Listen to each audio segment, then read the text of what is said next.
अस्सलाम वालेकुम dear student. आज हमने पढ़ना है क्लास 6 की ग्रामर जो कि इज़्ज़ाए कलाम पर मुश्तमिल है। उसमें हमने पढ़ना है इज़्ज़ाए कलाम कितने, इज़्ज़ाए कलाम 3 है। सबसे पहला हो गया हर्फ, दूसरा हो गया लफ्ज़, तीसरा हो गया जुमला।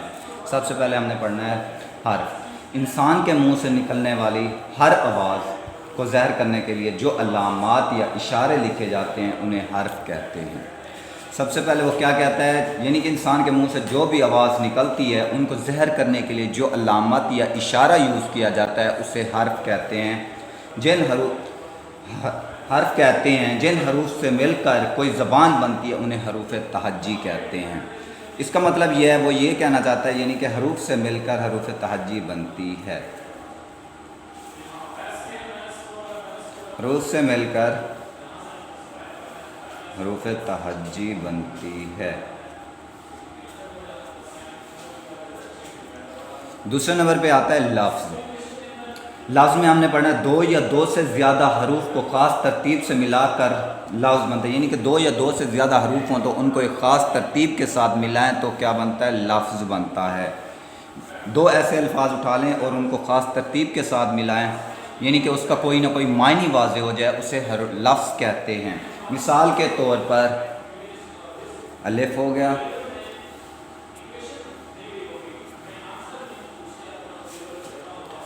अलिफ ये और काफ को मिलाकर एक बनता है। मिलाएं तो ये क्या बनता है, एक बनता है। इसका मतलब ये है इसका कोई ना कोई मायनी है। उसके बाद आता है जुमला।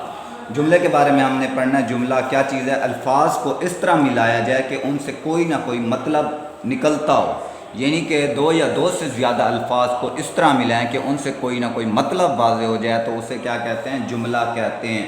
इन अल्फाज को, इस मजमूए को, यानी कि ये दो या दो से ज़्यादा अल्फाज जब मिलते हैं और एक मजमूआ बनता है, उस मजमूए को हम जुमला कहते हैं।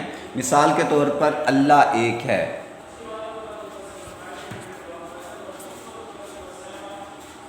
मिसाल के तौर पर अल्लाह एक है,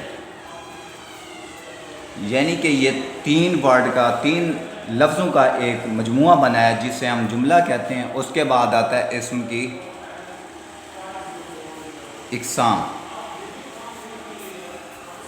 इस्म की मायनी के लिहाज से दो इक़साम हैं, इस्म मारफा और इस्म नकरा।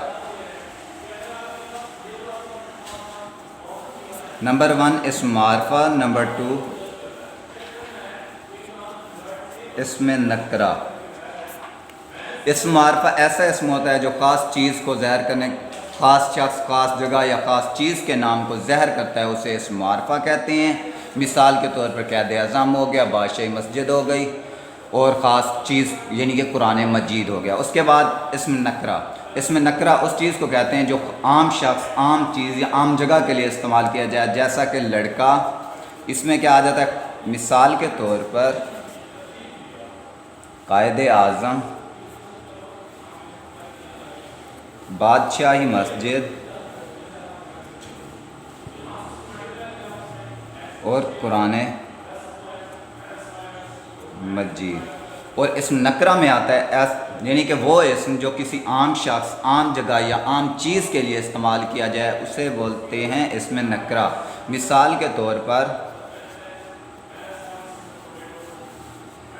लड़का, किताब और शहर। उम्मीद करता हूँ आपको ये लेक्चर समझ आया होगा।